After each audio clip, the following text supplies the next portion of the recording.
Ask Republicans' trust in Schumer. We actually think that this group of 30 helps with that. Joining me now is Senator Chris Coons of Delaware, who has been a key voice behind the scenes in the Senate today. Senator, thank you so much for the time. Really appreciate it on this beautiful day. Also, Fly, Eagles, Fly. Congratulations. Go Eagles. It was a great win last night. Talk to me a little bit about how this unfolded. What was it that changed this trust dynamic? Well, I think a piece of it was that you had 15, then 20, then 25 senators, Democrat and Republican, spending hours together over the last few days, being direct, being honest, listening to each other about how we move forward. Part of it, yes, was talking about how do we get a pathway towards resolving DACA, the dreamer status? How do we allow these young people who are part of our community to have a path towards citizenship and invest in border security? Right. But the bigger conversation was about how do we fix the Senate? How do we get back to a place where we do appropriations bills on time, where we don't have a whole menu of programs like community health centers or children's health insurance or disaster relief or defense funding that's been waiting and waiting for month after month, which is where we were last Friday. After the weekend spent together, I think we found we had more trust in each other than we had expected, and that allowed us to agree it was worth risking reopening and then working hard together on a solution. What does it say to you that right now at the White House, Senator Tom Cotton, Senator Lankford, all of these more hardline immigration hawks are at the White House? I mean, what does that say to you about the next turns in this debate? I'm hopeful that President Trump is saying to them, folks, I may have run as a hardline anti-immigrant candidate, but to govern as president, I need to bring people together and find a bipartisan solution. And I hope he's preparing them for the fact that if we get a bipartisan bill out of the Senate, the president will embrace it. That may not be what's happening. My New Year's resolution was to be hopeful. So you see me giving you the are. most This is a very rosy picture. Very rosy picture. The reality is they may well be inspiring the president to do the opposite, to engage in a hard-edged way that will make this debate much more difficult. Just 2 weeks ago, we saw that division. The same president, Tuesday, brings in a bipartisan group, says we need to solve this issue. Yeah.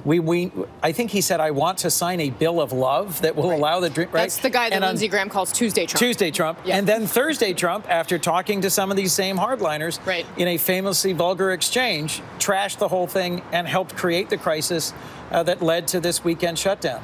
If he can just let the Senate be the Senate, let us work together for 2 weeks and find a solution, I think in the end, he might be on the path towards being able to sign into law something that gets the border security investment that he wants and he ran on, and a solution to the DACA problem that he says he also wants. But if he gins up the partisanship and divides the Senate again, it'll be very difficult for us to make progress. So you're betting that at the end of the day, he's going to want to make a deal more than he's going to at the end of the day, in this hardliners. I pray and hope that he wants to be a successful president, and I think to be a successful president, he has to have a successful Congress that takes up and tackles big issues, rather than a divisive president who merely inflames the worst instincts in the American people. Let's talk a little bit about the divide that is now on display in the Democratic Party. I mean, Chuck Schumer has held your line very effectively throughout the first year of this, but now you have, I sort of keep somewhat jokingly referring to them as the 2020 bench in your caucus here, who are essentially saying this deal is no good. And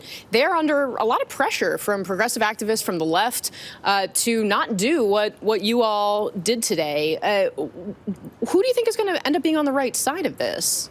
Well, I know what the people of Delaware asked me to do overwhelmingly, which is to come here and to try and find solutions. I spent a huge amount of time this weekend meeting with and listening to individual senators, Republicans and Democrats, and then with a larger and larger group of Republicans and Democrats.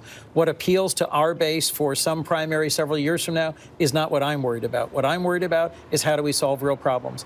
And my gut is that at the end of the day, that's what people are looking for in a next national leader as well. So for my colleagues who are hoping that they might be on the ticket in 2020, I don't think simply moving further and further to the left is the best way to accomplish that. I think showing we can solve big problems is the way to encourage people to believe that Democrats belong in control of the Congress and back in the White House. I want to bring Politico's Rachel Bate into this conversation as well. You've been sitting there very patiently to talk a little bit about what happens in the House. I mean, Speaker Paul Ryan is potentially going to be in a crucible if what Democrats here accomplish what they say that they might be able to, and there's a bipartisan immigration bill.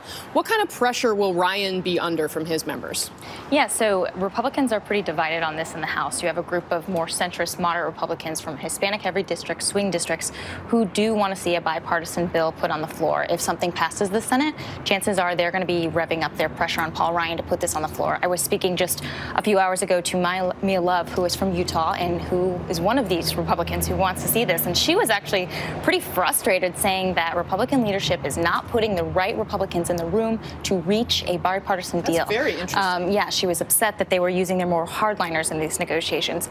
That being said, Paul Ryan obviously has a very conservative conference, and they have made him promise that any bill that hits the floor will get a majority of the majority. And the issue is a majority of Republicans are probably not going to support a bipartisan deal like you're talking about, for instance. So they could come for him like they did for John Boehner, and he's just going to have a very awkward situation. Senator, handicap that for me. Is there a world where the Senate can pass a bipartisan immigration bill that could possibly get the majority of the majority over in the House? Well, as you know all too well, 5 years ago, a group of us worked for an enormous amount of time.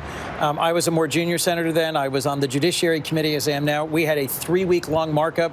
We passed a big, bold, bipartisan, comprehensive immigration reform bill. It got 68 votes, Republicans and Democrats, went to the House, and they never took it up. It just died. And by the way, ironically, back then, dealing with DACA, dealing with Dreamers was seen as the easiest of all the hard issues. Right. So that this is now the hardest issue suggests just how far the politics have moved. It will be very difficult for Speaker Ryan to put a bill on the floor without the majority of his caucus unless he has support from the president. That's why he needs That's exactly he has what public I was support say. from the president, he can do this. If he doesn't, he can't. So President Trump will need to decide 2 or 3 weeks from now, does he want to help lead the country and really solve big problems? Millions of people voted for him, believing that's who he would be as president. And at times he has shown some skill in that. And at times he has shown the exact opposite. Some big questions that I think we're going to start to learn the answer to coming up today. Senator Chris Coons, thank you so much. Thanks, I've seen a lot of each other today, and I'm sure as the week goes on, we will continue to. Rachel, you're going to stick around. After the break, I'm going to be joined by Republican Senator Cory Gardner of Colorado to get his thoughts on today's deal to reopen the government, the upcoming immigration debate,